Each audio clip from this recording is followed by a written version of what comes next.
right, hey everyone, and welcome to the Breakdown Podcast, where we will be discussing underrated bands. Joining us here tonight is Kevin from the band Softspoken. Before we get started, what has been going on with you and the guys from Softspoken? Actually a lot. It's getting kind of busy. We are releasing, as of the time we're doing this interview, releasing a new song at midnight. We got four more songs ready, and we're hoping to keep a pretty consistent pace. So a new release like every 6 to 8 weeks will be coming. Nice. We got shows we'll be announcing, potential tour we'll be announcing. So Right yeah, on. a lot in the pipeline that we're very, very excited about. Oh, that's awesome. I'm excited. I'm hoping to be able to catch you guys. Yes. Yeah, living in the fucking, here I go cussing already. Has it been a minute? Get it out of the If it's way been a early. minute, you're fine. It hasn't been a minute. Get it out of the way early. All right, now it's been a minute. We'll just bleep that. We'll bleep that out. Okay. Nah, I'll leave it We'll in. keep it raw. YouTube doesn't like that anymore. Yeah, I just called him out. All right. So there you have it. Guys, be sure to check out Kevin and the guys from Softspoken with their new single that I am really excited to hear eventually this weekend when I record. And be sure to catch them on tour. So there we go. All right. Now, let's get this party started here with our second episode of the Breakdown Podcast. So we are discussing underrated bands tonight, and the definition for underrated is defined as not rated or valued highly enough. What makes a band underrated? Is it timing of the band starting up? Is it battling it out with other bands in the same genre? Was it the band's style not right for the time period? So that brings me to nu metal. Yes, we know the kings of nu metal are Korn and Limp Bizkit. But what about bands like Cold, Stabbing Westward, Fear Factory, Double Drive? In my opinion, those bands were just as good, if not a little better, than Korn and Limp Bizkit. And don't get me wrong, I still listen to Korn and Limp Bizkit every once in a while, but I still have a soft spot for the other guys in that category. I think they fell through the cracks. In that time period, we didn't have music at our fingertips. You had to rely on local music stores, movie soundtracks, word of mouth, TV. And now you got social media, you got YouTube, Spotify, everything is right there on your phone at a snap of a finger. So do you think that is the cause these bands weren't as popular back in the early 90s? And if so, if nu metal was still the it thing today, would these bands be up where Korn and Limp Bizkit were and are? So there you go. Yes, very nice. Now, the question is, why do you think that, either anybody, why do you think that Korn and Limp Bizkit got the popularity that they did compared to these other bands? That is a good question. Yeah, I mean, the easiest answer is right place at the right time. Obviously, very difficult to know for sure. You know, we like to think that there's some like meeting with the band and the devil where they sign their name and they're like, "Yep, we want to be huge, so just sign here. You'll never make any money, but you'll play to huge arenas." So that's what we think happens. But you know, they grinded the hardest. They had the freshest thing, and they probably signed a contract that they shouldn't have. But you know, at the end of the day, it's just right place at the right time. The right person saw them. They went to the right producer and hit the right amount of ears. And not to put any shade on any of them, because I'm sure, knowing how much work I put into this and where I'm at, they probably worked 10 times, 100 times harder to get to that spot. So yeah, it's difficult to know exactly, and I'm sure there's a different story for each one, but definitely right place, right time. Yeah. I would feel that back in, say, the 90s or early 2000s or whatever, yeah, the radio stations, the radio stations were playing the music, so forth and so on. But a lot of the songs that I heard growing up were from movies. I mean, take Queen of the Damned, for example. A lot of Jonathan Davis in that, and a lot of other bands. To where you still have these other movies that Stabbing Westward were in as a soundtrack. But, I mean, in comparative to Korn, they just did not get the recognition that Korn or Limp Bizkit actually got, which is crazy. Yeah. I think Korn, Jonathan Davis's voice for that time, it's a little unique, and he brought forth the whole angsty vocals with the Korn, I do believe. I mean, it was a little different for that time. So I know a lot of friends back in the day used to they were big into Korn before Korn actually got huge with Follow the Leader, and they heard it just from older siblings.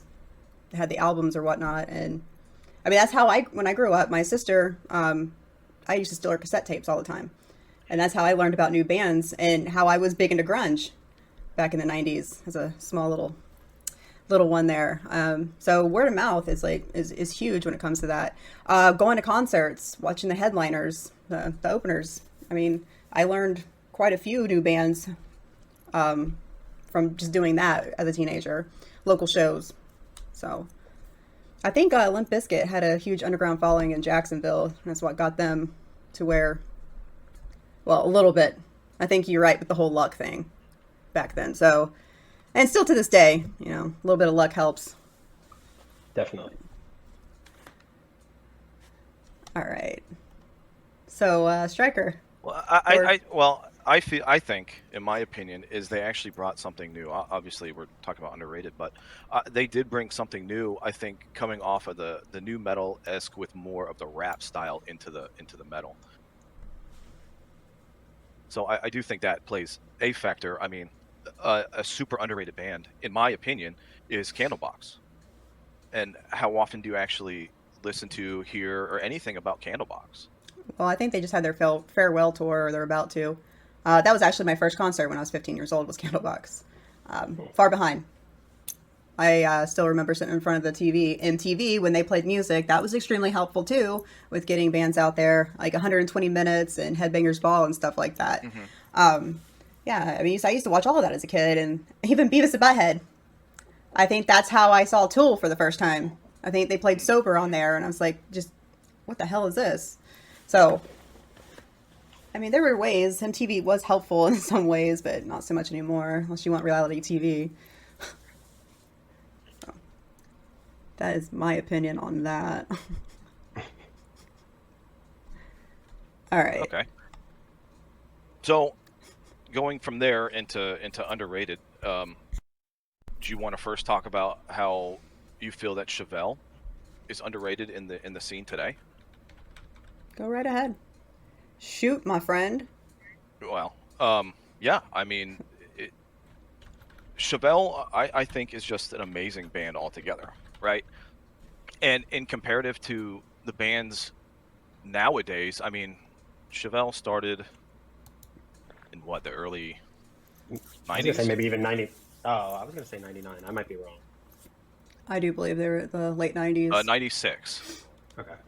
So, or 95. It was 95 they started. But yeah, they've had some major hits like Vitamin R, The Red. But other than that, they've played a couple times on the radio and whatnot. But their overall sales, like just the record sales, are so low compared to all these other major bands. And I mean, I think they put out just as many good hits as all these other bands. They have 6 million total album sales. Really? Yeah. And you know what they made off of that? Probably shit. Not much. Yeah, see, I'm learning, like, talking with you guys and stuff, I'm learning a little bit more about the music industry and how it's not so glamorous how some bands like to put on, you know? Epic Records made about 50 million off of those album sales, and Chevelle made, I'm not going to say zero, but it's significantly less than that. So again, Chevelle is huge. I wouldn't say they're underrated. 7 #1 hits or something. Seven #1 Billboard hits.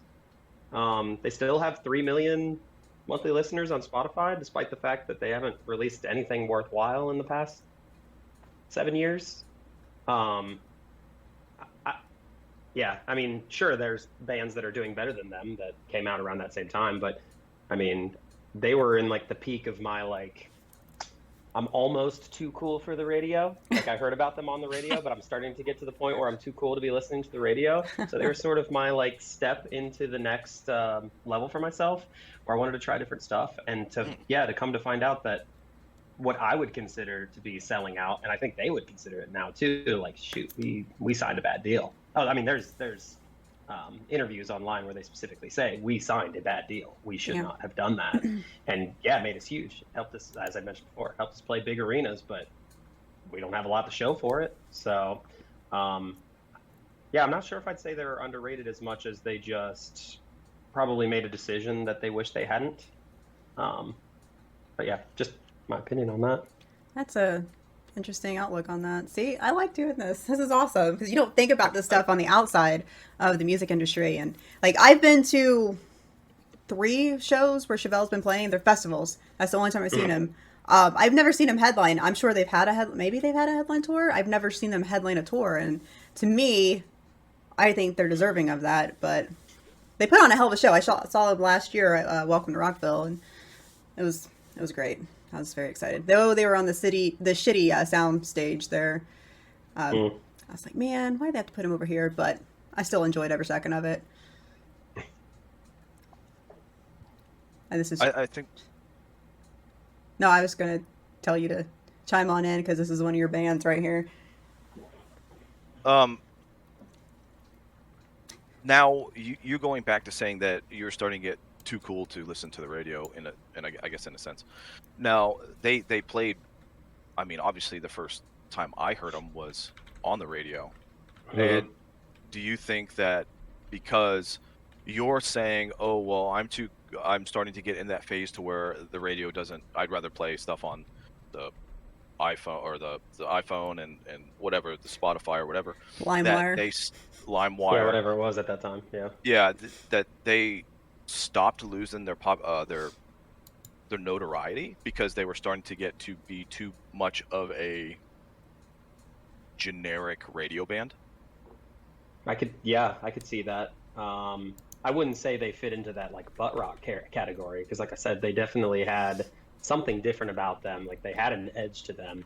It'll get brought up again, but I like to think of bands on like a spicy factor. And like when I heard the Red, I was like, whoa, that's spicy. Like it like tickles the inside of myself. Like it gave me something to be excited about, not to be weird about it, but like I was like, I wanted to hear that song over and over and over and over again.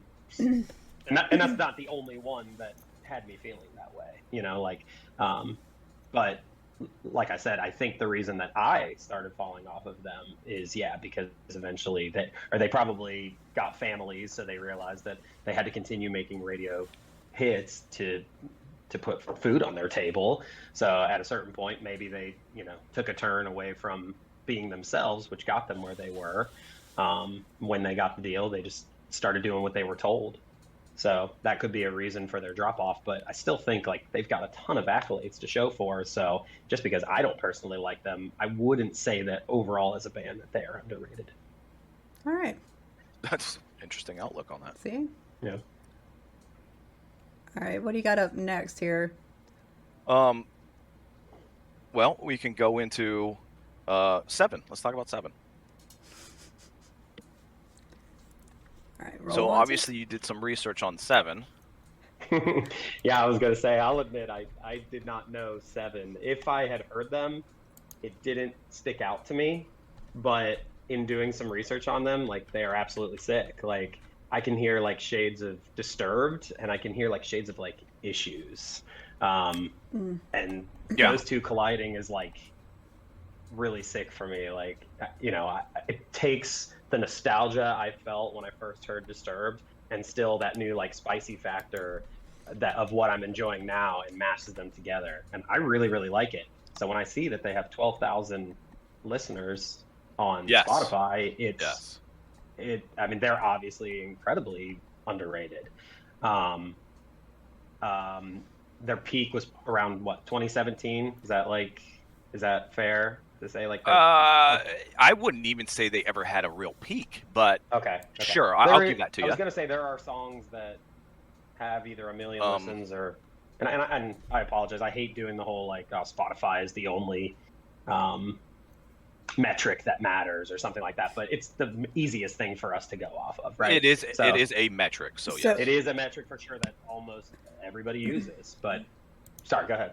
No, you're talking Spotify and the amount of listeners. Their most listened to is Skyline Divided, and that's over 1 million. And that song's so sick. And Yeah. From 2017. Yes. See. Yeah. So your 2017, you could contribute that to their album Dark Scientific then. Okay. But yeah, I mean, it's wild. Like, if anything comes from this that we are doing right now, like, check out Seven. They are sick. I'm glad that this was a part of this, because at first I was like, who is this? Why is this a part of this? But I'm really glad it was, because I started checking it out and it's awesome. Yeah, I don't know if they're just not getting love from Spotify, or if they have given up, if they're inactive, and because it seems like after 2017 there was a dip. Maybe they were COVID casualty. Maybe they were still pushing that album really hard. 2020 hit and they were just like, I don't know, we can't leave the house. Let's just be done. Let's just, get a job at Starbucks and try to live until we die or something. I don't know. I don't know what happened. Seven, if you're out there, please call me. Let me know what happened. Yeah. Because you guys 100% deserve more love. That's I don't know what you did. I don't know your business plan, but you deserve more love for sure. Yeah, and like 12,000 monthly listeners on Spotify. That's just crazy to me. Yeah. All right. So they are defined as a progressive metal band. Like you said, they have 12.2K monthly listeners on Spotify, which we're going to say is a metric. And then For tonight. they had for tonight, yeah. They had 2 albums drop in 2020, Interdimensional Act 1 and Act 2. Okay. And then in 2023 they had a single drop, Anomaly. So Okay. yeah, I guess I would say that after their I don't know. I don't think they ever got any kind of notoriety. I don't know if it's because of progressive metal or it's the way that the style of their music is. But then again, there is that whole thing to where the people growing up today want their instant gratification, and they start out kind of slower in their music. Something tells me that's going to be a common theme tonight. It might be. I have a feeling. So Yeah. Spicy. yeah, I'm going to use that from now on, by the way. Good. That's so important. It's the easiest way to rate something, and it's nicer. Yeah. Just because I'm saying a band is mild doesn't mean I think they're boring, but I don't know how else to explain it. Yeah. The next word I would use is boring, but it's not. It's absolutely not boring. I have examples, but I'm not going to get into them because I'm not going to hurt my image tonight. I'm also going to use the tickle me on the inside for my next reaction video. See what happens with that. Let's watch the comment section. Phrase. It's tickling my soul. Maybe that's what I was looking for. Tickle me on my inside. All right, Definitely tickle me sounds on over good. here. Really messed up. I apologize. No, I like it. okay, so then Sorry, really quick. Is Seven active? Like Yeah. Have you seen them on like Yeah. do they do So- tours? they have. Oh man, I have to pull up their website. But yeah, they have. That is one thing, though. You type in Seven in a Google search, you'll get a totally different band, or you'll get the movie. You will not get this band Seven. You actually have to. Like band Seven, the Seven Yeah. band, Seven the band. Like, how do I find these guys? And I hate to say it, but like that has to be an important part of when you're making a decision. Like, everybody has a really cool idea for a band name. Actually, Room 7 is a band name that I had one time because that's the room. That's our practice room number, ironically. But anyways, we're always saying, like, I don't want it to end up being something else. You have to confirm it's not already another band's name. It has to be easy to spell. It can't be like something that when somebody types it in, you're like, looking at different casinos in the city. Like, you got to find this band when you type this in, whatever it is. That's going to be the easiest way to be found. So it's an important piece that people don't take into account. Yeah, Yeah, that right there might have hurt them big time. Just the, I hate to say it, the name of the band, because there is so much out there with Seven in it. Mm-hmm. Yeah, I was gonna say, I bet if you type in Seven Dust comes up before they do. Yeah, absolutely. What was the website that you gave last night? Seven? Do you remember that website? Oh my goodness. Let me see if I can find it. Because it had a bunch of information about them and what they're doing and what they're putting out, and obviously their latest single, I guess, that they put out was Anomaly. Oh man, I can't even find it now. See? Because even you type Seven. Call me. I'll Call help them. you. Seven, me. call I'll help them. you. I'll call them. If I could ever find their number, there's 4 cover bands on Google before I find them. Yeah. Call me. You guys deserve the world, and I can't find you. If I'm being honest.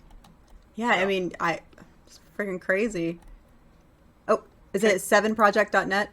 Oh, Yes. that might be it. Okay, so 7project.net for you guys out there that you want to check out as well. Be sure to do so. You don't want to miss out on this. You'll have updates, merch, video, photo, social connect, about and discography on there. So Is that the word 7 or the number 7? the number 7. Okay, Yeah, so the number 7. Should have added that in there. Project on that. Yep, Yeah. because I typed in SEVEN. Okay, I see it now. If it's gonna work. So I think let me read this real quick, and then I think we all agree that 7 is just drastically underrated. Mm-hmm. Yeah. 7 is a Las Vegas-based solo writing recording project created by Brad 7 in 2021. The music is dark, heavy, complex, and experimental.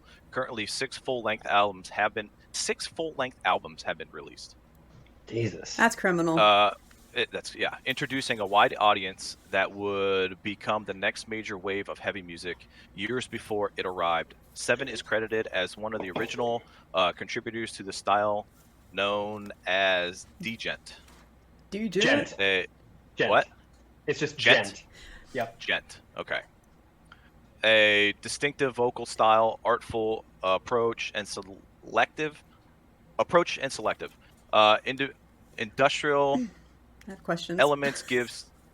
What? I'm Keep not going. questioning. It's kind of hard to read. No, you're good. Elements give 7 its own unique brand of content that continues to stand out from the other saturated cookie color trends. So, Unfortunately, this bio sounds a little bit cookie cutter. I'm guessing ChatGPT helped out with that one. So before we roll on to that, so it's really just gent? Because in Letterkenny, they say Djent. It's gent. Jeez, I didn't know that. Glad I never You said can that. hear it like it's like the sound of the guitar, like gent, gent, gent. Oh, okay. See, learning something new every day here. Djent is a subgenre of progressive metal characterized by its use of complex and heavily Syncopated? Yeah, that's the word. Rhythm patterns. Okay. Okay. Yep. Hooked on phonics. Yeah, thank you. As a musician, I knew what word was coming, so you're welcome. Gonna have you stick around. Yeah, I think Fantastic. like the whole thing with this is like marketing, and obviously his last name's 7, so there you go. But like looking at the website here and stuff, I would show this, but I don't want to get anything cut on YouTube. It's kind of generic. It doesn't really draw you in. So and it's difficult to find. Mm-hmm. I would never think 7 project to type in to get this band. So. And yet a .net at that. Yeah. Yeah. So. Nor did Google. Like I said, I found 7 cover bands. I got a band for my wedding, but I still haven't found 7 on this list. So. It's crazy. Even you type in the metal band 7. Yeah. It'll give videos of the metal band 7, and then it does say 7 Dark Scientific album stream from 2017. And it gives a link to that, but it's crazy. All right. Let's just shoot into the next one, right? Shoot. I want to hear Kevin's thoughts on Trivium. Ooh, Trivium. They are also super, super sick, by the way. Did you guys pick them because they're from Florida? No. But they are from There's Orlando, Florida. I was going to say, there's not like a Florida thing here. I actually had No. some friends that opened for them back in the day when I was in high school, and if I knew, then yeah. Yeah. Didn't make it to the show either, so. And never mind. No. No. You have I was to just gonna get say. that on a topic. No, I was just say I have yet to like see them live. And last year at Welcome to Rockville, I was going to see them, but the rain came in and rained out their set, and they're the only band that did not get to perform. Lame. Yeah, I was pissed. That's highly unfortunate. Yeah. Yeah, they are so sick. I would not in any way say that they are underrated, but again, we're kind of in this time frame of they probably peaked somewhere in the mid 10s, like 2015, and the most recent thing is from 2021, and it didn't have the same gusto as the stuff from 2011 to 2017. Yet we're still talking about a band that gets festivals, has almost 2 million monthly listeners on Spotify. And who's going What I on like tour with Bullet for My Valentine next year. Okay, well then they're gonna blast off like a bullet. I would say, you know, like I can hear where they got their influences from, like Metallica, but they also kind of have their own sound, to where, like, I can hear a lot of like modern metalcore bands like taking their sound from them now, which is probably the coolest thing that I found from them. It's like I can see their roots, and I can see that they became roots for other bands, if that makes sense. But I mean, as far as the numbers go, based on what they've done and how long ago it has been, I don't know that I'd say they're underrated. But what do you think? You probably have some deeper thoughts about Trivium than I do. Okay, so the band was Ooh. formed in Orlando, Florida. What?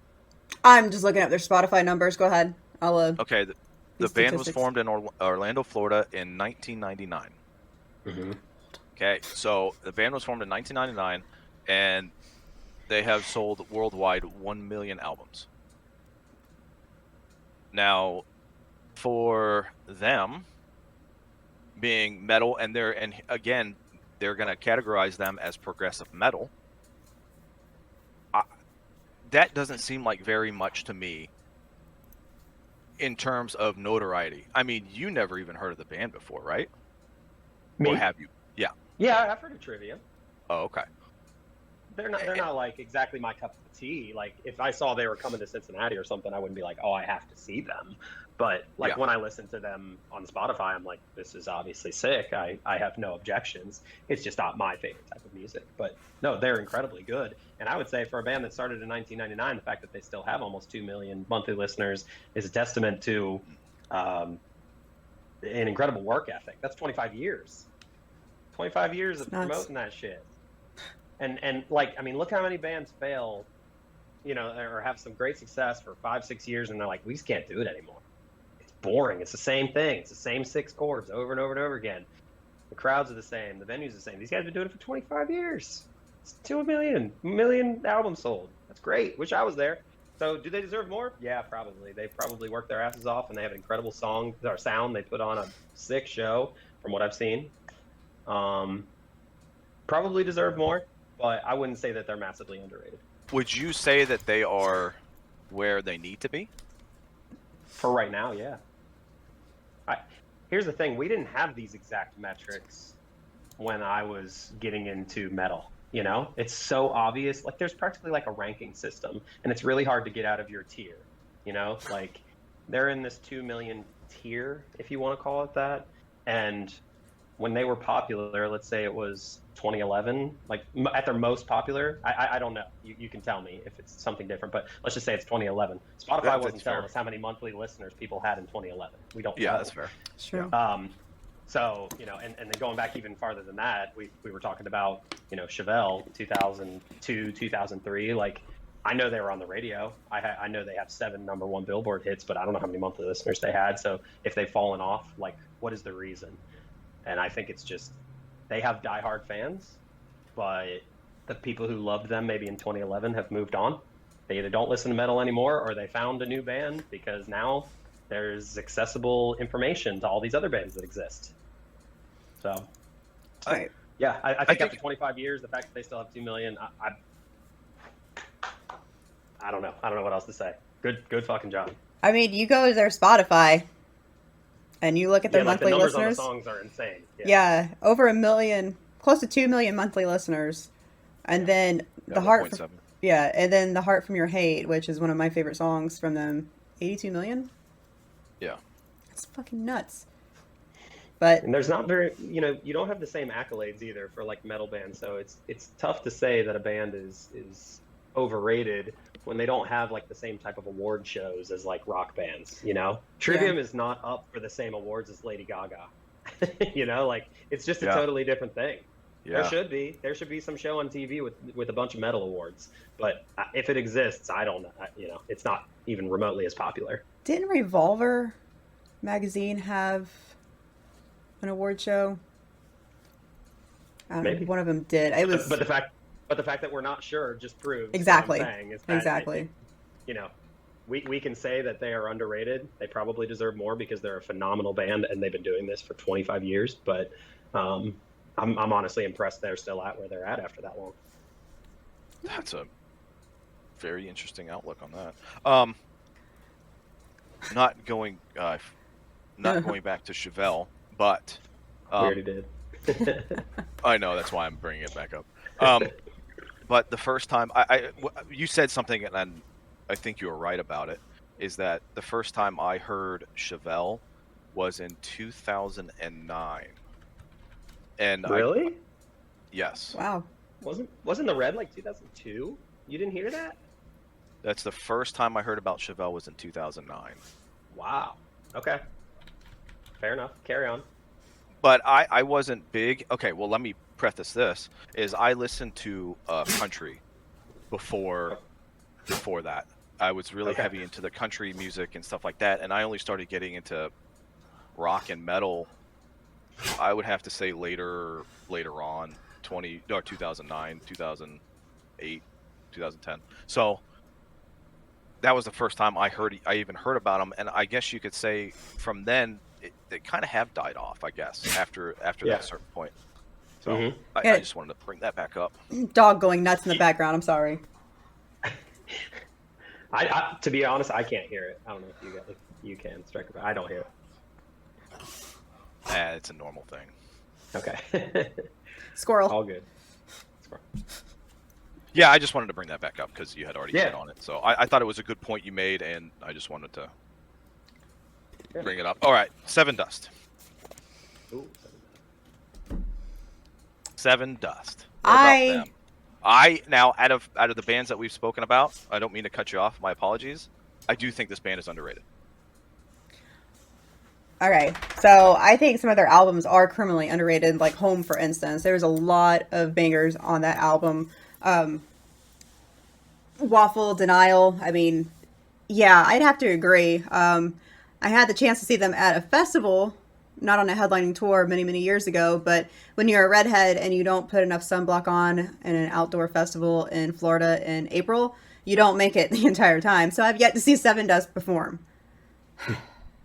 But I have to agree on that. And they've just now, last year? God, I can't remember what month it was. They put out a couple of, three singles, I think? Something like that, yeah. So, I mean, this is another band that's been around absolutely forever. 1997. yeah. My high school years. They've been through the gamut. Actually, this is probably one of the cooler stories of like a band getting together because I can envision it. Like, two guys are just in the same practice space, and like I've probably walked past people in my practice space like 1,000 times, and maybe it's a post-COVID thing, but it's like keep your head down and just like, hey, how's it going? But these two guys were at the same practice space and they were like, let's jam. And that's so foreign to me. Like, to just jam and be like, oh, this is cool. And then like, we should bring in a singer. And like, just the way that it like came together as building blocks like that, rather than one person being like, I have my own recording software on my laptop, so I recorded the entire album. Here it is. If you like it, you can be in the band. If you don't like it, you don't have to be in the band.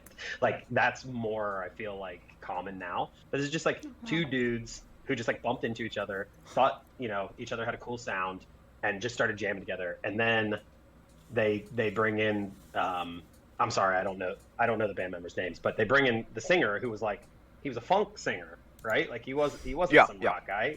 He was just like some funk singer, and then they're like, and they turn this into this blend, and I think the label that they get a label eventually, and the label's like trying to change them, and they wanted to stay true to their sound. So we can say that they are underrated, but I think we can also say that they did what they wanted to do, which in a lot of cases I think is more important. They've obviously made a career out of it, right? I mean, yeah.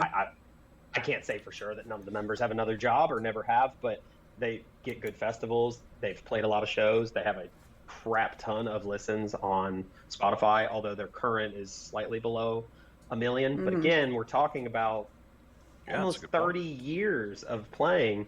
So to still be hitting, that's just insane to me. You're aging me, man. I mean, you're picking bands that have been around for a long time. I don't care, age me. And the lead singer's name's Clint, by the way. Okay, thank you. I didn't want to cut you off there. I'm sorry, Clint. Sorry, Clint. I'm No, sure you're gonna be watching this. And yeah, exactly. But no, like they seem like great dudes. You know, they apparently were like massive drug addicts, alcoholics, and they just did it their way, man. They didn't want to be told like Creed is blowing up, sound like Creed. And I'm sure they obviously took that at some point, and they were like, hey, if we just lean into this a little bit, then we'll grow. And you know, they have members of their band have kids, and I'm sure they decided at a certain point, like, if we lean into this. But for the most part, the reason they didn't take off like Creed did is I think they tried to stay pretty true to their sound. But again, 28 years, if you do the exact same sound the whole time, so they've progressed a bit, they've stayed up with the times, but yeah, to say they're probably underrated right now, but that's a long ass time to keep numbers up. It feels like yesterday. No, not 1997. It does. I don't want to grow up. I know, same. Right. But that's just my take on Seven Dust. What do you guys think? So they have 923.1K monthly listeners, right? Mm-hmm. And yeah, I think that as the band, they have put out some really awesome music, sure. Mm-hmm. But for this time period and everything else, I do think that they are. I will stick to the guns on this one. I think that they are completely underrated. Now, let me ask you this question. Since you brought up the fact that they wanted to keep to they didn't want to listen to anybody, or however you had said it, that, okay, we're going to stick to our guns on this, and we're going to not sell out or even sell a little bit. We're just going to play what we want to play, and we're going to put it out there. Do you think that hurt them? I mean, it depends on your definition of hurt them. Like, well, okay, they didn't have to sell their souls, so maybe they're happier. But if they would have leaned as far as they possibly could into the Creed sound, they may have gotten, you know, more millions of listens. So I'll say, yeah, sure. It hurt them. It hurt them in the monthly listener department, but they got to save their soul and they got to remain happier.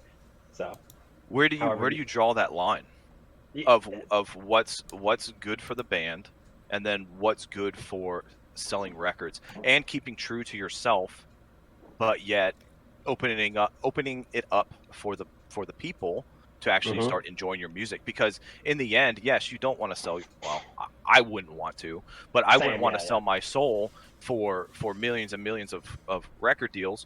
But you still want to make sure that the music is getting to the people and the fans, and it's for the people anyway. So where do you draw that line? Your last statement, I could go back and forth on, because if you're not making music for yourself, then I really don't know what you're doing. That's like imagine telling like Picasso, like, hey, draw something realist, because that's what the people want. You know, like there's so much to think about in that department. But you know, that's sort of the age-old question. Like, what should I be doing? I think you definitely need to be true to yourself. Otherwise, because people have asked me, like, what band would you quit your band for? And everyone's like, you'd obviously play with Nickelback because you'd be playing sold-out arenas. No way. I'm sorry to any Nickelback fans, but like, that's just not my style of music. I don't like it. I used to. There was a time in my life where I had Nickelback on my playlist, or mixed CD. Sorry. I seen them in concert one time. CD. I wish it was on a playlist, but I think it was on a mixed CD. Yeah, it was on a CD. Yeah, cassette. But anyways, LimeWire. You know, so I'm not going to sell myself out completely, but yeah, to a certain extent, like, I might want to play math rock where I know that, you know, my friends want to do something slightly poppier, and I know that, you know, I might be able to play to 100 people instead of 4 if we have catchy hooks. So yeah, I mean, it's a constant balance and constant wondering if what you're doing is the right thing. I don't know the answer. There is no one right answer. You gotta do what you want to do, whether you want to do the music you love or whether you want to play to as many people as possible. But we also talked about luck earlier. You know, I may sell out tomorrow. I don't know what I'm going to do. Is predestination a thing? You know, yeah, somebody may call me and be like, hey, I got this country gig for you. It's got a little bit of metalcore in it, but dude's country. Yeah, his name's Jelly Roll. I think you're really gonna like him. And I may do that, you know, like I can't, I don't know what's going to happen, but like you have to constantly make this decision. And let's say I did that, and then his label's like, ew, that guy is not the vibe, and we just get incredibly unlucky, and he just loses all of his followers. Or on the other token, I say, hey, I really enjoy math rock and swancore, so I want to take my band in a totally different direction. And this next 3 songs we're going to release are going to be more mathy and more swancore. And somebody at Thriller Records is like, you know, like all of a sudden we could just be totally lucky. There's no way to know. There's no right answer. I think everybody has to decide for themselves at any given moment, and I think luck has a fair amount to do with it. You have to put in the work now. Like it used to be, you could get lucky, but now like it's not an option. You have to put in the work because the resources are there, and labels look at that. They're like, has this band tried on TikTok? Like, it doesn't have to be successful, but have they posted consistently on TikTok? Have they made Instagram reels? You know, have they kept a consistent release schedule? Like, it's not just like, man, those 4 dudes are pretty. I'm going to call them the Beatles. I'm going to put them on a late night show and they're going to be famous. It's like, but they don't know how to play music. Don't worry about that. We will take care of all of that. Like that those days are gone. You have to be good. You have to have tried, and then you still have to get lucky. Speaking of overrated. Oh man. Anywho, I'm not touching that one. The Beatles hold a special place in my young heart. I feel the same way about Kiss though too though. I had the Beatles' #1 greatest hits album, and I would play it like on the way to vacation. And I loved it, but I was a little kid. That's not something I choose to listen to. Yeah. See, I said something about Kiss on one of my streams, how I'm not a Kiss fan at all, and I think Gene Simmons gives me the creeps, and that didn't go over very well. That's another band for an overrated discussion. Well, I have feelings about anybody who paints their face or wears masks. I'm not going to say what my opinion is, but I think you guys know because I brought it up. You know. Yes. You know. Yes. Yes. And it's funny, like you said, like social media, like you have to be consistently posting on there because you're fighting for a spot between 100 other bands in the same genre. And yeah, I mean, double-edged sword with social media. And even if you sign a label deal, you're still competing with multiple bands, even within your own label, within your own genre. They want to know that you're going to try and not just be like, oh, we got it now. I got a label deal. We're set. Yeah. We're going to be huge. Like, not at all. Not even remotely close. I've seen multiple bands sign. There's one in my mind right now. I would never say it out loud, but signed a deal to a label that I can't believe that they got signed to. And they basically just did nothing. Nothing came of it. And I'm honestly wondering like when the label is going to like sue them to get their money back. Oh my God. It's probably going to happen at some point. I'm not even going to say what genre it is or anything like that, but just, but it happens. And that's the point. Like, so did that genre or did that label do their homework? Did they say like this band was doing social media and then they stopped as soon as they got the deal? Or did they go, hey, they got a really pretty person who is the lead singer and the rest will work itself out? I don't know, but regardless, the point is they will definitely do their homework now, I think, more so than 5-10 years ago. And they'll say, this band isn't trying. And I don't know if we're going to bring up If Not For Me, but they're good friends of ours. And they hit that social media game hard. And I think that In Vogue and now Thriller saw that. And they're like, yeah, you guys got what it takes. You got the look, you got the sound, and you try hard on social media. We'll give you what you guys need to be successful. So. Okay. I wasn't going to bring them up in this, but sure, let's bring them up. Yeah. Do you think that they are underrated? Well, it's hard to say that right now because I know the 15K monthly listeners, If Not For Me, and I loved them too. But I'm incredibly happy for them and proud of them for what they've accomplished. I think just earlier we were listening to their Octane test drive, right? Yeah. On Feel Me Now. Yeah. It was awesome. It's so cool. Great. Like, so we got to play like a little weekender with those guys. Incredibly nice guys and incredibly down to earth. Like, I'd have a hard time, and again, God, I hate that Spotify is like the main metric, but I'd have a hard time being at 15K monthly listeners and then jumping to the 160, 180, wherever they jumped, and not being like arrogant about it. But they were like just so nice and so accommodating to us. Their show is phenomenal. Like Cody is like the coolest dude. Like I think they deserve what they've got, and they deserve more. So yeah, I'm gonna say they're underrated. I hope that they blow up. I mean, I hope we both do together. That'd be awesome. Just right in line with each Yeah. other, just blow up at the same time. But no, they're great dudes, and they deserve the world. And I really hope they get it. I think they're really happy with what they've got so far because it's been such an incredible jump just in the past 12 months. But you know, I'm sure that Thriller and they are hoping that just continues to grow. And with the path that they've created, they're kind of playing. They are releasing an album, but they're playing the singles game leading up to the album. They're posting on social media pretty regularly. And then even more so than that, because everybody's like, oh, if you post a TikTok, you're good. But I think everybody here knows that that's not all there is to it. Like when I post a TikTok, I send it to 15 people. I ask all of them to like it and comment on it. Mm-hmm. And then every single comment I comment on and I like their comment. Like such a vicious cycle. It's so like TikTok has it built out that it's like, as long as you play the game, we will play with you. And I think if not for me, did a really good job with that. I will say, and maybe we're going to talk about this later, but I'm just going to go ahead and touch on it. Like there's maybe a little bit of luck involved in some of their videos. And I think they would probably agree that, again, I'm going back and saying they 100% deserve what they got. But the difference between bands who are doing exactly what they do and them is I feel like there was a little bit of luck, but they 100% put in that work. They made the TikToks. They collabed with the right people, and when the comments were coming in, they were responding to every comment. They were liking every comment. They were being positive. They were being professional, like, you know. So they did all the right things. But again, there's a lot of bands out there that are doing the right things that are not getting that lucky. So yeah, I would have to agree. I obviously I don't know them personally at all, but they do seem like just really positive, really good guys. Just from the little bit that I've known of them, you know, seem like outstanding. They spoke very well. They spoke very positively. It was great. For those who do not know, if not for me, I believe Jynger, I hope this is right, they were formed in 2016.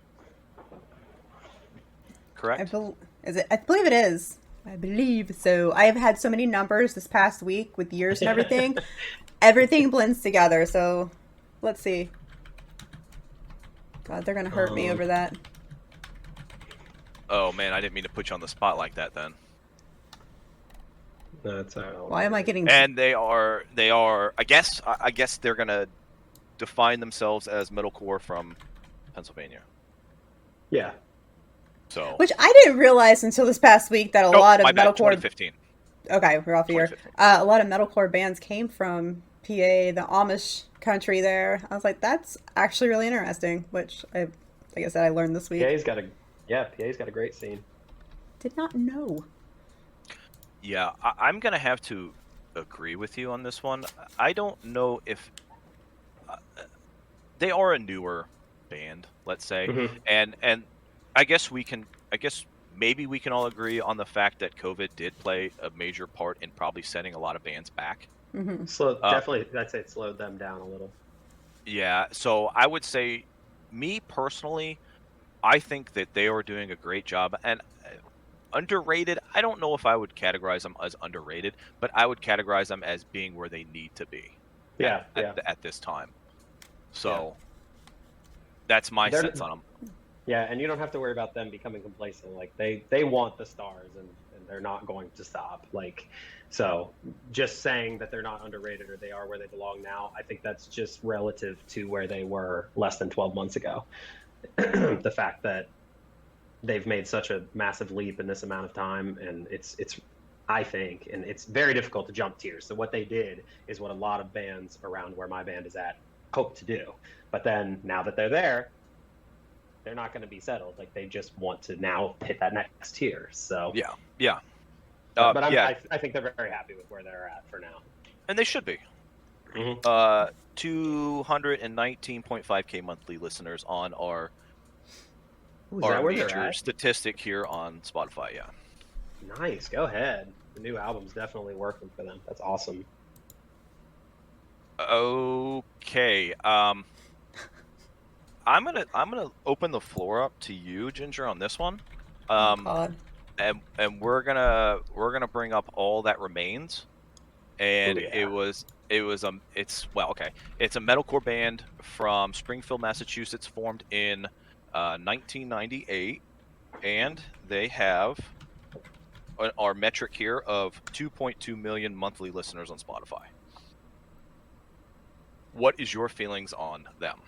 I mean, I have seen them a few times in concert. Have a couple of their albums. I've been a fan for quite some time now. I feel like they could be a lot bigger than what they are.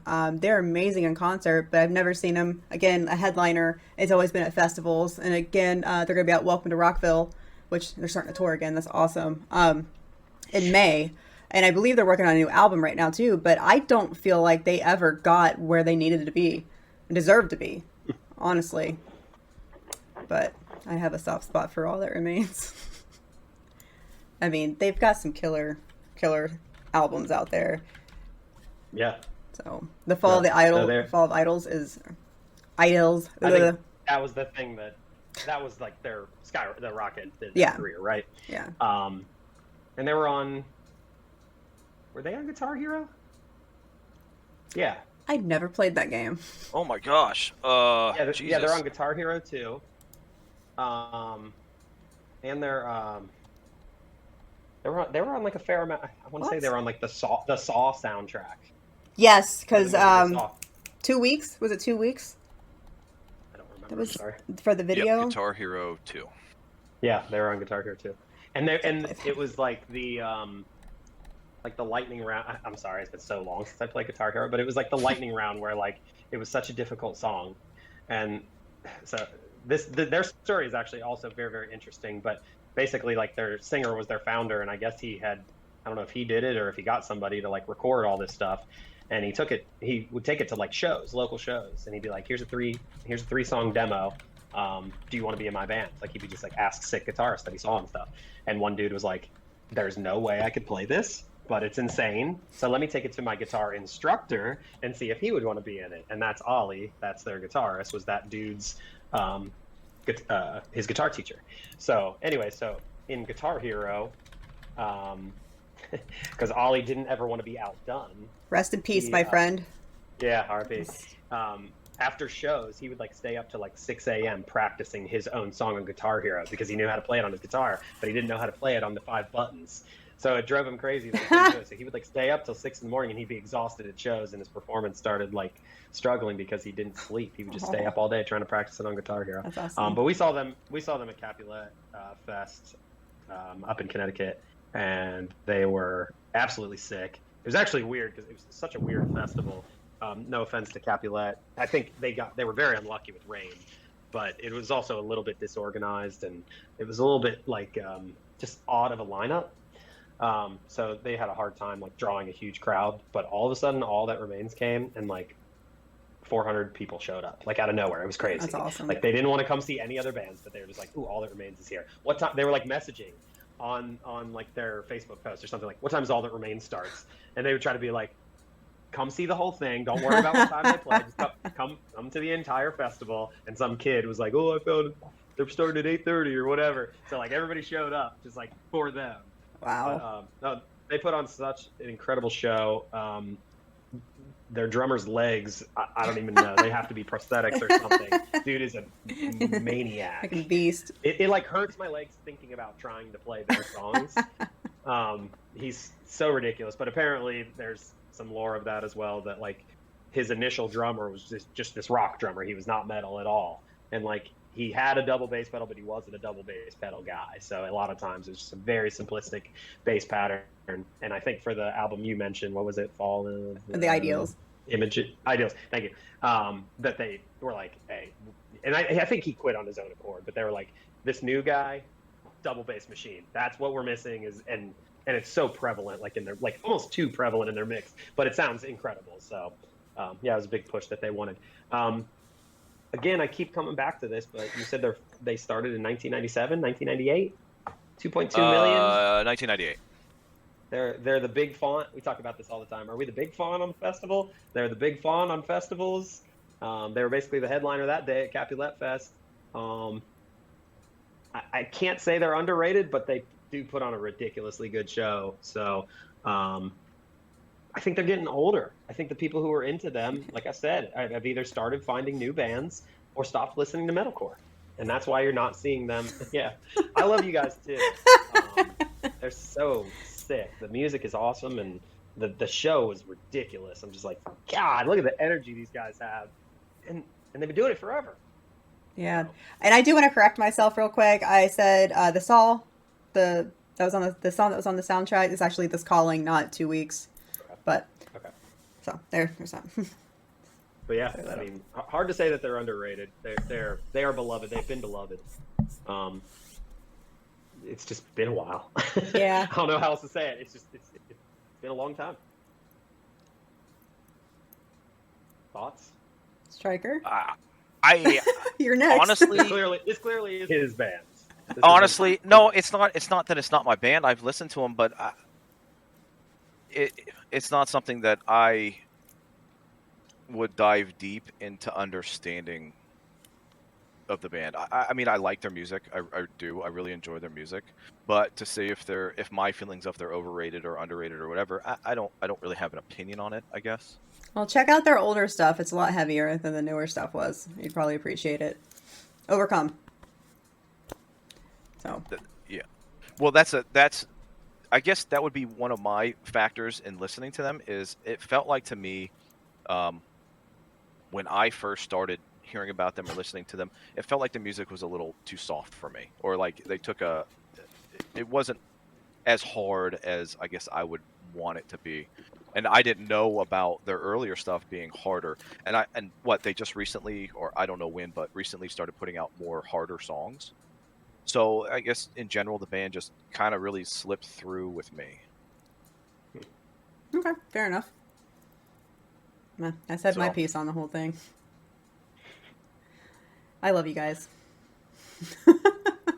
Wait, what did I do? No, I was talking about All That Remains. Oh, okay. Okay. Yeah, whatever. Soft spoken. I want to make sure that I'm right on this, so if you need to go over it. A band formed in 2015 from Cincinnati, Ohio, who are defined in their genre as modern, alternative, hard rock, and metal. Okay.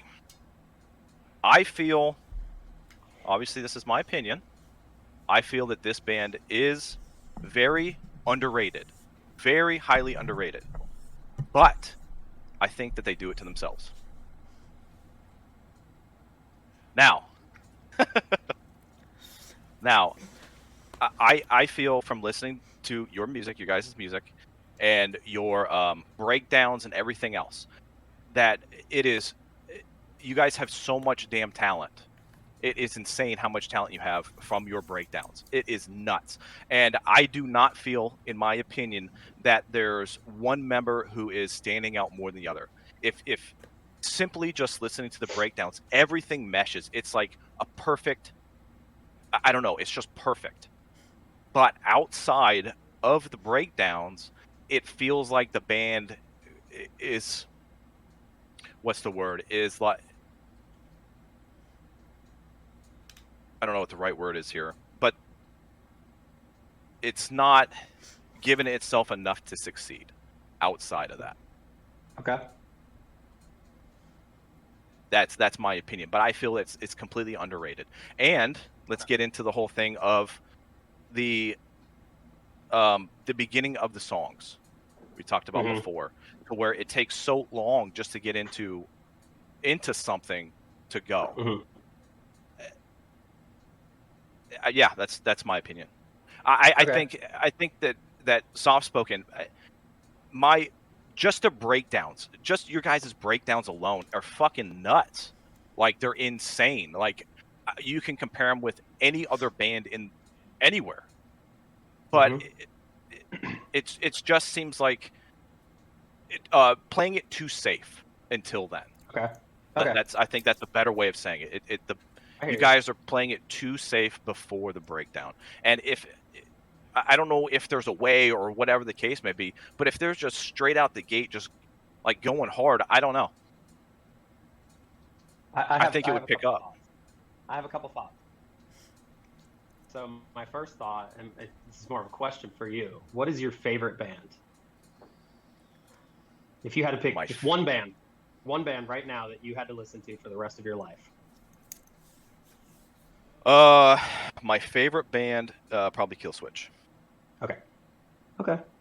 So I would say that Killswitch has intent to be harder than what our intent is. Your point is, if we bring out the heavy and we go all out from the beginning, we're not really leaving much for the end. We think of our early slowness, which I agree with you first and foremost. I agree with you that there's room for discussion on how we can do more from the beginning. And I have a ton of information about why that's important. However, I think you could consider our intro and our verse and even the first chorus to be like the foreplay, and we want to leave something for the end. Okay, so there's that thought. But to go with your point, if we are looking to grow, because we just sat here and talked about bands that started in 1997 and some of their fan bases are now gone, right? Or dwindling, not gone, by no means gone, but dwindling. Right. Because these people have gotten older, and so they've either decided like, hey, I can't keep listening to the same band over and over again, or maybe I'm too old to be listening to metal. Maybe I need to be like watching my kids in the other room or whatever the reason is. So now there's a new generation, and if we want to continue to grow, we have to collect this new generation. And what most people will call it is the TikTok generation, right? It's becoming more and more essential. Well, we've seen our analytics, and most of the time the analytics say that this is what kids do. Video, swipe. Yes. Swipe. Yes. Swipe, right? So if it takes 35 seconds for us to say our first word in the verse, what are the odds that we're going to keep somebody, you know? So I agree with you that there is a need in the current state, like when we're managing the current generation, like we're trying to collect those fans and keep them. I think that there is a need, like you have to hit them early. One of the most popular songs in what we consider our genre to be, which is like this post-hardcore, metalcore mesh, is probably Bad Omens, right? They're headlining huge tours. They're the big font on the festivals, and their most popular song is Just Pretend, and that song starts right at second one. Like as soon as the song starts, he's already singing. He's already hitting you with his voice.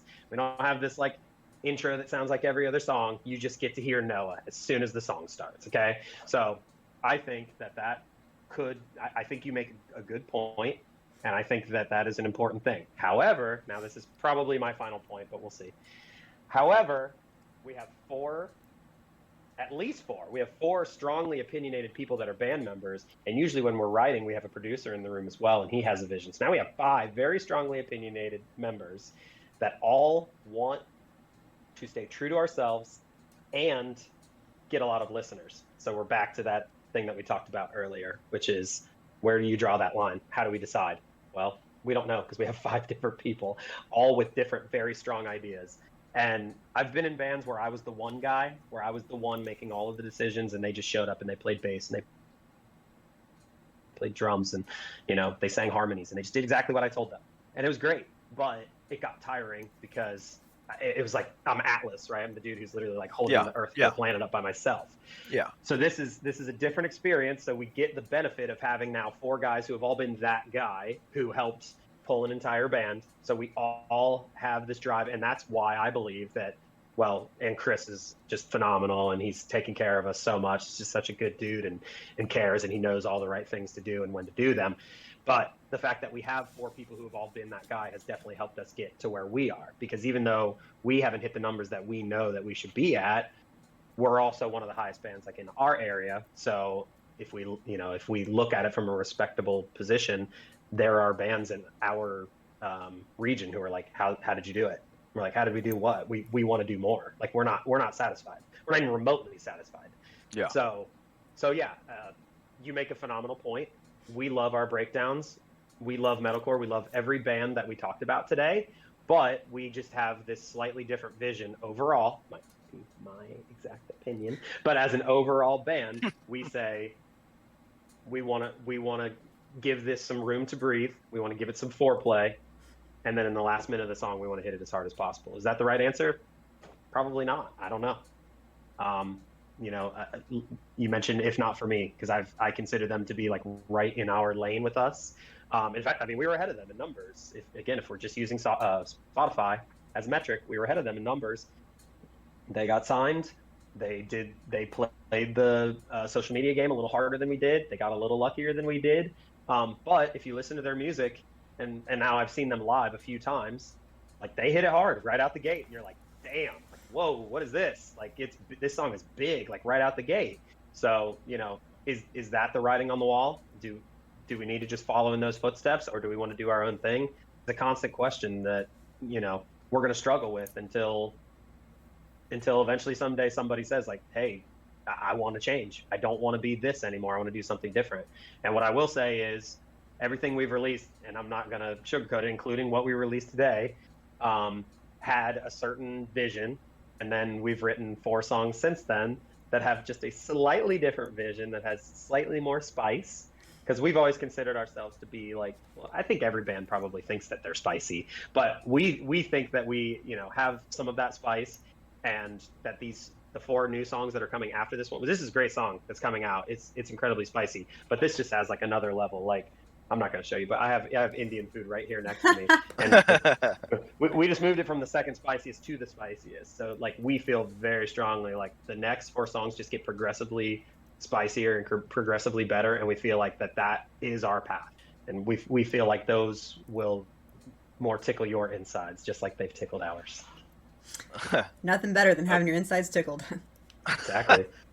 Okay, I don't want anybody to get it misunderstood. I think that Softspoken I know you have no bad intent whatsoever. Is an amazing band, and I will to my dying breath, I will say that your guys' breakdowns are the best, like, that I have heard. No joke. Okay. Thank you. It's just, what is luck? How are you going to define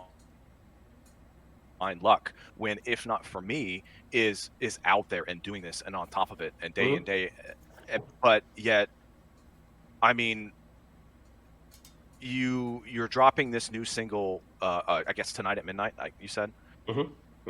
But the last one you dropped was how long? I don't even remember how long ago that one was. I know, that's not good. It was well. Okay, so it was August 10th, but then Alesti reached out to us, and we did a song with Alesti, which dropped January 5th. So we're still in line with the 8-week release plan since the beginning of this year, but we have Alesti to thank for that. Before that, we only released 2 songs last year, which we were devastated about. There was some extenuating circumstances that prevented us from releasing at the speed we wanted to release. Actually, we wanted this song released, and we wanted the next song released by now already. But I can't say, but there were some extenuating circumstances that prevented us from being able to do that. So, but believe me, we were devastated, and we knew, if we would have done those, we would be in a better position right now. So we feel strongly that each song that we are releasing in the exact order that we are releasing them is progressively better than the previous, and that this monthly listener number that everybody holds so near and dear to their heart, and that's the number one metric and the only one that matters, that it will continue to grow. I have to say something though about that, is I never paid attention to the numbers on there until you pointed it out last week or the week before, and I'm like, oh but God. Now you use it as your tier system, don't you? No, yeah. I don't. Yeah, I do. Now I do, because to a certain extent, bands I would say a lot of people do. Yeah. All right. Yeah, I had a band that I thought was very, very good, that I was like the lead singer of pre-COVID, and the numbers just weren't good on Spotify. So like I would do these like Submit Hub campaigns, and they would get no love, and it had nothing to do with the fact that it was, what type of song it was, because it sounded, it sounded exactly like, not exactly like, but it had just as much quality as like Fall Out Boy or something like that, but it just didn't get any love because you're just stuck in that tier. You're stuck in that local tier. Some people heard the song and they're like, whoa, this is a great band. I'm like, yeah, that's my band. Like, so if you tell them later and they don't get to see the numbers, they're like, wow, that's a really cool song. But if they click on your band and you're like, oh, 100 monthly listeners, okay, this song sucks. It's like, no, it doesn't. It absolutely doesn't suck. It sounds just like every other song on the radio. You just don't like that the monthly listeners doesn't line up and make you look like, you're conforming. So, I definitely think, I'm not going to call it gatekeeping because well, maybe Spotify is gatekeeping. Maybe we could call it that. Spotify is gatekeeping bands into, their tiers. And it can be very difficult to jump into the next tier. But like I said, we've done a lot of research. We feel very strongly about what we've written and that it gets better and better. And based on our research, we feel that we will hit those same heights that, if not for me, has now. I will say a couple of things here. Now on Spotify, even if I've already listened to one of your all songs and it comes on again, I let it play. I don't skip it. So I'm hoping that's going to help your numbers. And as long as you guys are making music and will allow me to, you guys always have a home on the JyngerSlapz YouTube channel. So. Well, thank you. I appreciate that. Thank you so much. All right, Striker, do you have anything else to add to that? Yes, I just want to make it very, very clear. Now I feel guilty. You made it so clear. I just want to make it so goddamn clear. You think the commenters are going to be hating on you? No, I don't. That doesn't matter to me. I just want to make sure that not you or you guys, or I'm not just trying to beat up, but I think I'm passionate about the band because I really like the band, really, really heartedly. And obviously this is all just opinion, my opinion. What do I know? I don't know shit about it. But I want to see your band just get so much bigger. And I'm afraid that if we're playing, we're not introducing stuff in the beginning like you're saying, and people are just swiping up, that it's just going to go by the wayside, and people aren't going to get really attached to it, and which would be a big shame because they haven't heard the song yet. You haven't heard the breakdown. You haven't heard anything, and it's insane how good it is.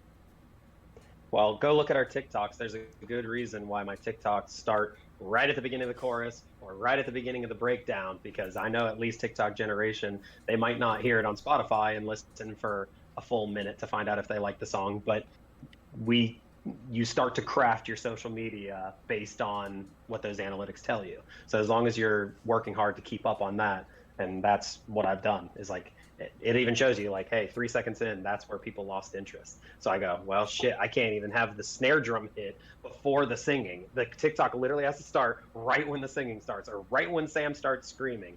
And you can see it. Like, I can look back and I can be like, dang it, I started that TikTok a half of a second late.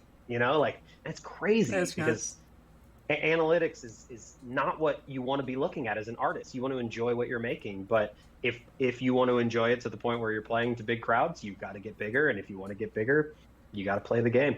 So we're trying our damnedest to play the game and keeping true to ourselves. Very true. Just keep going, and I think you guys will get there. I really do. Thank you. If you don't already listen to Softspoken, you definitely need to. Their new song Oblivion drops tonight, actually, at midnight, so make sure you go check it out. And it will be making an appearance on the JyngerSlapz channel here after I get to do my reaction to that. You know how hard it is as a reactor when you're on social media constantly and you guys are putting little sneak peeks. I have to make sure my volume is off when I go onto Instagram or TikTok or anything, so I don't hear anything. So you haven't heard it? You haven't heard the teaser? No, I like to keep for new songs. I wasn't trying to say anything, but yeah, I like to keep it as a true first reaction. So what you see is what you get. I like that. Yeah. So, yay! I get to hear it soon. Yay! All right. Well, is there anything else here you want to add, or? I just want to say to those bands, I applaud you for the ones that we talked about that have been doing this for 25 to 28 years, that is so sick. And I don't think about that kind of stuff. Like when I saw All That Remains live, I don't think about the fact that they've been doing this for 27 years and they still put on a hell of a performance. Like that, you have my absolute just adoration because of that. And then, you know, bands like Seven, just hopefully if any bands are watching this, and it's not too late to change your band name. If it's a bad band name, it's never too late. Rebrand. So, yeah, be smart about rebranding, be smart about your social media presence. But for the bands who've been doing it for 25 plus years, I'm just so impressed. So thank you for having me on so that I could learn more about these bands myself. Hey, anytime. Obviously, the Breakdown podcast is going to be more frequently here on the channel. I tried to get this going last year. Some things came up. Something I am becoming really passionate about. And the more I talk with you guys and bands and stuff, the more I'm learning outside of just already being a music fan. I'm learning more about the music industry and everything. So if you would like to be on again, I would love to have you on again. And I'll let you know what the topic will be for that time. And I wish you guys all the best with this new single, the new singles that are coming, and they will be on the JyngerSlapz channel. So out there, guys, show Softspoken some love. Be sure to check out all their social media accounts. Watch longer than 2 seconds. You won't be disappointed. Check out their new single that's dropping tonight at midnight. I know we said it numerous times here, but you need to listen to it. Their breakdowns. Oh my God. Listen to the breakdowns. Oh my God. It tickles my insides. That is so becoming a thing here now. I'm stealing it. All right. Okay. My bad, but No, I wanted to say this before that I forgot. I know you're trying to cut it, but it's spicy. I don't want to beat this dead horse, but I'm going to. Spicy doesn't like it is. I don't know, cayenne pepper. It is beyond spicy. Ghost 2 pepper. million Scoville. Those breakdowns. Oh, this is how we're gonna test things now. All right. New shirts coming soon. Yes. We are in the middle of rebranding the merch, so hey, be on the lookout for that. All right, my friends, thank you so much for tuning in. Drop your messages in the comment section below. Go show Softspoken some love. If you like the video you saw here today, be sure to give it a thumbs up and hit that subscribe button. Get the notification bell going so you're notified when the next Breakdown podcast drops. Until next time, my friends, have a wonderful night.